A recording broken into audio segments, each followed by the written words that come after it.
টোকাই গুলাই তো আবার ডেন্ডি খাইতো। পরে আমি শুনছিলাম আসে তো খাবার চাই, আমি বলি যে না খাবার দেওয়া যাবে না, তুই ডেন্ডি খাইছ, তোর খাবার দেওয়া নিষেধ, যদি ডেন্ডি ছাড়তে পারো। পরে এরকম অনেকদিন আসছিল, অনেকদিন আসে জোরাজোরি করে ভাই আমি খাই না। পরে একটু মানুষের কাছে শোনার চেষ্টা করি যে আসলে খাই কিনা, পরে শুনি যে খায় না। পরে তারপরে তাকে আমরা দেওয়া শুরু ছিলাম। ও এখন নাই বর্তমানে, এর আগের বছরে ছিল। তো ডেন্ডিখোর বা কোনো নেশাখোর মানুষকে আমরা কিন্তু খাবার দেই না। খাবারগুলো অনেক মজা হয়, এজন্য আমরা খাই। আজকে দিচ্ছে মুরগি আর খিচুড়ি, অনেক মজা হয়েছে, আমরা খেতে খেতে অনেক শান্তিষ্ঠিত হয়ে গেছি।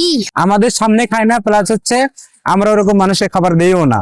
ঠিক আছে, যদি আমরা দেখি তা আমরা সাইড করে দেই, বলে যে তুই আগে যেদিন ভালো হবে মনে করে এগুলা খাওয়া ছেড়ে দিবে তারপরে খাবার। এইখানে নেশাগ্রস্ত অনেকে আছে যেমন ছেড়ে দিচ্ছে। তারপরে এখানে শুধু নেশাগ্রস্ত না, এখানে আমাদের নেশাগ্রস্ত তো আমরা তো আমাদের চোখের সামনে খাই না। অনেকে আছে বলে যে আমরা যদি দেখি যে কারো কাছে শুনছি যে এই ছেলেটা খায়, ঠিক আছে, ওকে কিন্তু আমরা খাবার এখান থেকে মানে না করে দিই যে তোমার খাবার নাই, তুমি নেশা করো, তোমার খাবার নাই। ঠিক আছে, কিছুদিন পরে আবার আসে যদি বলে যে ভাই, আবার যদি আমরা প্রমাণ পাই যে আসলে সারছে, পরে আমরা ওকে খাবার দিই। এর পাশাপাশি আমাদের শুধু যে এরা নাই, এখানে আমাদের সব পেশার মানুষ এসে খাবার খায়, যেমন সিকিউরিটি গার্ড যারা ছোট ছোট চাকরি করে তারাও এসে এখানে কিন্তু খাবার খায়। আমরা তো চেষ্টা, আসলে কেউ যদি নিজে থেকে না চায় তাহলে তো হয় না, আমরা তো জাস্ট চেষ্টাটা করতে পারি। অ্যাটলিস্ট একটা করে যাতে ভালো কাজ করি, তাহলে আমাদের মনে করেন দেশের আরো ভালো জায়গায় মানে পৌঁছাবে আর কি আস্তে আস্তে।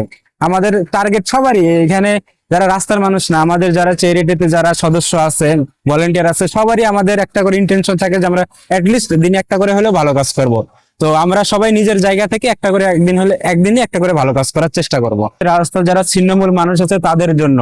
তো এখানে ভালো কাজের হোটেলের নাম উদ্দেশ্য হচ্ছে যে আমরা যে তাদেরকে খাবার দেই, তাদের একটা আমরা কিন্তু তাদের কাছে একটা বেনিফিট নিই। বেনিফিটটা কি? প্রতিদিন একটা করে ভালো কাজ করতে হবে। তো যারা যারা প্রতিদিন একটা করে ভালো কাজ করে তাদের জন্য মূলত আর কি এই আয়োজনটা করা আর কি, রাস্তার ছিন্নমূল মানুষদের জন্য।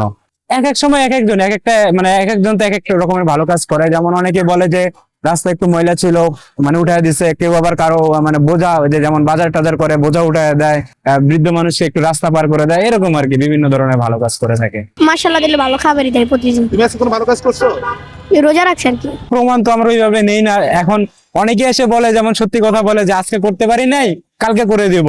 তো এটাও কিন্তু সত্যি কথাও কিন্তু বলাও কিন্তু একটা ভালো কাজ। ঠিক আছে, এখন কেউ যদি মিথ্যা কথা বলে সেটা তো আর তার কাছ থেকে আমরা ওইভাবে মানে জাস্টিফাই করতে পারবো না, সেটা তো আল্লাহর কাছে কৈফিয়ত দিতে হবে। মানে আমাদের এটা বেনিফিট বলতে কি, আমরা আমাদের ঢাকার মধ্যে বর্তমানে আমাদের 14টা পয়েন্টে খাওয়ানো হয়।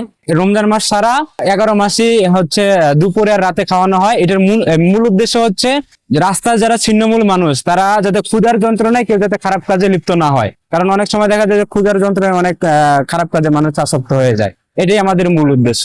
এটা তো বিনামূল্যে দেওয়া হয়, ঠিক আছে, এখানে তো আমরা কোনো টাকা নেওয়া বা কোনো কিছু তো নেওয়া হয় না।